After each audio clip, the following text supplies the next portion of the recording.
Hello and welcome back to another video. My name is Becca from the Know and Play Space. I'm a primary trained teacher and early years expert, and in today's video I'm going to continue talking to you about toys. So what to look for when you're buying toys, and also what toys are great for your child's development in their first year of life. So for babies between 6 to 9 months, they're probably starting to do some big gross motor work. So they're going to be sitting up, more than likely, and they're probably going to be starting to crawl or scoot or move in their own way. They're going to be wanting to actively explore the environment around them, and therefore they're going to be trying to move their bodies in ways to be able to do this. And so toys and resources that you provide your baby at this time of their life is all to do with things that are going to be encouraging that gross motor movement, strengthening their bodies and helping them to coordinate those muscles. So here are some examples of toys that you might want to include in your little one's play space. So first up is resources that you've actually already used back at 3 to 6 months. So this is where I'm talking about longevity. You're buying toys and resources that you're going to be using over your baby's whole babyhood and probably into their toddlerhood and childhood for some things as well. So balls are a great thing to add into your baby's play space if you haven't got them there already. Now I've got a whole basket here of just a different selection of balls. So I've got balls that were rattles that we had, I've got mirror balls that we had even from tummy time at newborn age, you can add these in. I've got the sensory balls, lots of different types of those, so some that feel different. This one actually lights up when you bounce it, which obviously is a lovely element. You've got the black and white, so again going back to that kind of monochrome, high contrast that we talked about for 0 to 3 months.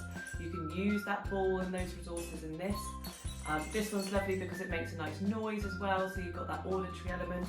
Adding in larger balls as well. And so a basket of balls is a great thing to add into your child's play space. It helps with their gross motor development because obviously balls roll, and so if your baby drops the balls or throw the balls, they're going to be wanting to go after it, so it's encouraging them to move their own bodies. Lots of them have a lovely tactile element. They also, some of them make a noise like this one, and that's really engaging for your baby.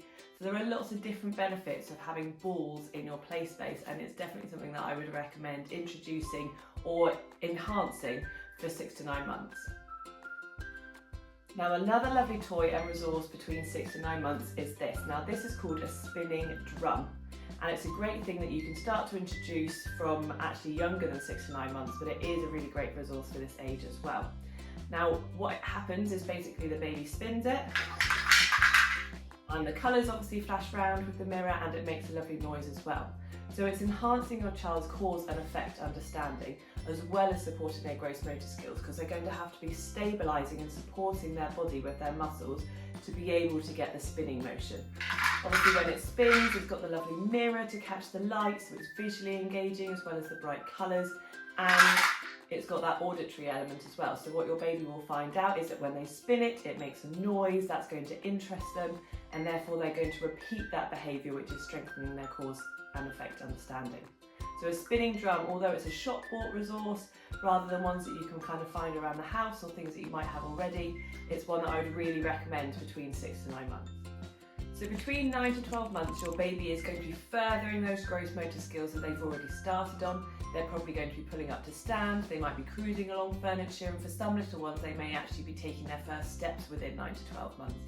They're also going to be working on skills such as object permanence, so that understanding that even if you can't see something, it's still there. And they're also going to be working on their fine motor skills. So they're going to be looking at things like opening and closing and doing things up and taking things apart. They're going to be loving all of those sorts of things. So between 9 to 12 months, there are some really lovely suggestions of things that you can put into your baby's play space, and actually these are things that you probably already have at home around your house. So they're household objects, things that are really easy to come by, and things that you don't need to spend any money on. So here are my suggestions.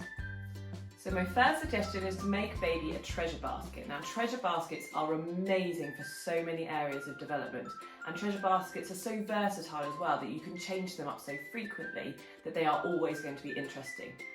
Now a treasure basket basically is a basket full of treasures. It's things that your baby is going to be interested in investigating and exploring.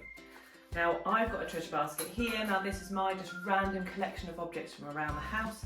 I've got a body brush that's really spiky, but obviously it's got the handle element to it as well.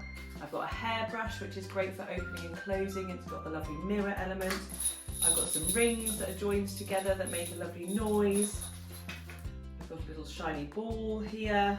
I've got the bottom, this is actually a balloon weight, but obviously it's a beautiful shiny, it's a cube. It's actually got a bit of weight to it, which is nice for exploring. Things like a flannel, obviously thinking about textures. This has got a lovely rough texture on one side and soft on the other. Bangles for putting on and off hands, but also its lovely sparkly gems.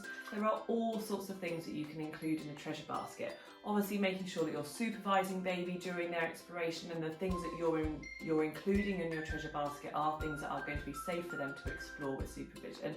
But a treasure basket can literally be anything from your house. It could be kitchen utensils, it could be a whisk and a potato masher and a spoon and a bowl and a pot. It could be shiny things, it could be yellow things, it could be blue things. Treasure baskets are so versatile, but basically it's just a collection of random objects that your baby can then investigate and explore in their own way. Now, as I mentioned, for 9 to 12 months, one of the things that they'll be working on is object permanence. So understanding that when something goes inside something or it's hidden, it's still there. And there are lots of lovely resources that you can buy on the market, like this one where the ball goes in and it comes out the bottom. This one here has actually got a coin slot, and obviously it's hidden by the flap when it goes in. So there are lots of lovely resources that you can buy. However, there is a much cheaper way to do this, and also is going to be incorporating lots of other skills that your baby wants to be working on between 9 to 12 months as well. So actually all you need to do is to collect yourself a really great selection of different boxes and containers. And I'm going to show you some of mine that I've got. Now, so these containers are something that I've been collecting over the last few years. So I just add, anytime I find a really great container or a box, I just keep hold of it. And it's something that I still use with my toddler, and he's now 2.5.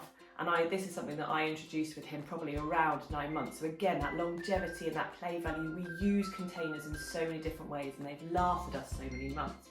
Now, what to look for with containers is basically just that they're exciting and that they're varied and that they're different. So things like this, it's come from just a little body set. It's a gingerbread man, so really visually engaging. And obviously it's quite a hard shape to then match up and put back on. You want to look for tubs like this, or a hot chocolate tub is great because what it's got is not only a pop lid, but it's got a really wide diameter so baby can put things in and out. You might find containers like this that's got a twist lid, so think about how your containers open and if you're offering different ones that open in different ways. Think about the size. So as I said, you can collect ones that are really large containers for putting things in and out, but you can also collect ones that are really tiny for putting things in and out as well. Think about ones that are shiny, ones that are visually engaging, ones that have got different compartments. And so there are all sorts of different containers that you can collect, and obviously these are completely free. So think about at Christmas time when you get gift sets and body sets, or think about your recycling and things that you have already.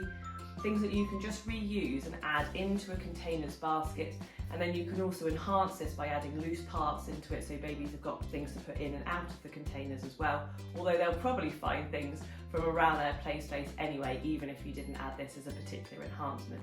So containers are a completely free resource, and they're a wonderful thing to add into your baby's play space at 9 to 12 months. So I hope that you've really enjoyed this video and that you found it useful. Again, if you haven't already, go and check out part 1 where I'm talking about toys and resources for 0 to 6 months, whereas this video was for 6 to 12 month babies. If you've got any questions or anything else that you want to know, pop it down in the comments box below, and don't forget to give this video a like, and I'm sure that I'll see you very soon for another video. Thank you so much for watching. Bye.